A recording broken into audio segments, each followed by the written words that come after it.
अस्सलाम। आज एक पेशेंट मेरे क्लिनिक पर आई विद हर डॉक्यूमेंट्स। उसने कहा मैं कंसीव करना चाहती हूँ। जैसे ही मैंने रिसेंट अल्ट्रासाउंड देखा तो उसने कॉपर्टी लगाई हुई थी। तो कॉपर्टी लगाई हुई है, वो कंसीव करना चाहती है। फिर फर्दर जो उनके अल्ट्रासाउंड थे वो देख लिए तो वहाँ पे लिखा हुआ था कि 6 महीने पहले पेशेंट को आर्शमन सिंड्रोम था। तो मैंने सोचा इस पर एक वीडियो बनाई जाए।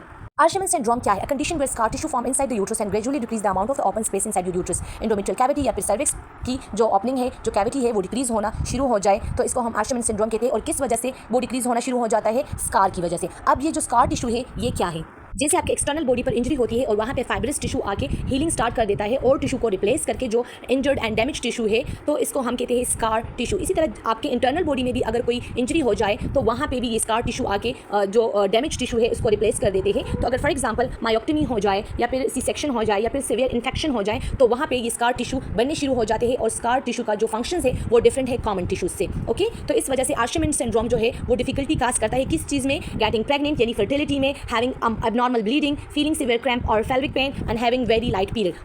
प्रोलॉन्ग एमेनोरिया हो जाता है 6 ईयर के लिए। उस पेशेंट को भी एमेनोरिया था। पीरियड पेन होता है विदाउट ब्लीडिंग, डिफिकल्टी होती है कंसीविंग में, पहले तो कंसीव नहीं कर पाते हैं या फिर कंसीव कर लेते हैं लेकिन रिकरेंट मिसकैरेजेस होती है। इस तरह आपको आर्शमन सिंड्रोम जो है वो नजर आता है। इसकी ट्रीटमेंट क्या है? हिस्टेरोस्कोपी। एक थिन लाइटेड इंस्ट्रूमेंट होता है जिसमें एक छोटा सा कैमरा होता है। एक ऐसा प्रोसीजर है हिस्टेरोस्कोपी जिससे हम यूट्रस को इंटरनली देखते हैं, पर वेजाइनल, पर सर्विक्स, ताकि यूट्रस में अगर कोई एक्स्ट्रा टिश्यूज हो उसको रिमूव किया जाए या फिर सैंपल के लिए जो है हम हिस्टेरोस्कोपी कहते हैं। तो इसकी ट्रीटमेंट क्या है? हम हिस्टेरोस्कोपी करेंगे, वहाँ पे जो एक्स्ट्रा स्कार टिश्यू बने हुए हैं उसको रिमूव करते हैं, जो एडहेजन बनी हुई होती है उसको रिमूव करते हैं और फिर मजीद मेजरिंग लेते हैं जैसे कि कॉपर्टी या फिर इंट्रायूट्राइन कॉन्ट्रासेप्टिव डिवाइस इंसर्ट करते हैं ताकि जो यूट्राइन कैविटी है वो खुली रहे और उसमें दोबारा एडहेजन ना हो, दोबारा स्कार टिश्यू ना बने। फ्यू वीक्स और फ्यू मंथ लेटर फिर जो कॉपर्टी है, जो इंट्रायूट्राइन कॉन्ट्रासेप्टिव डिवाइस है वो रिमूव किया जाता है। Please subscribe my channel.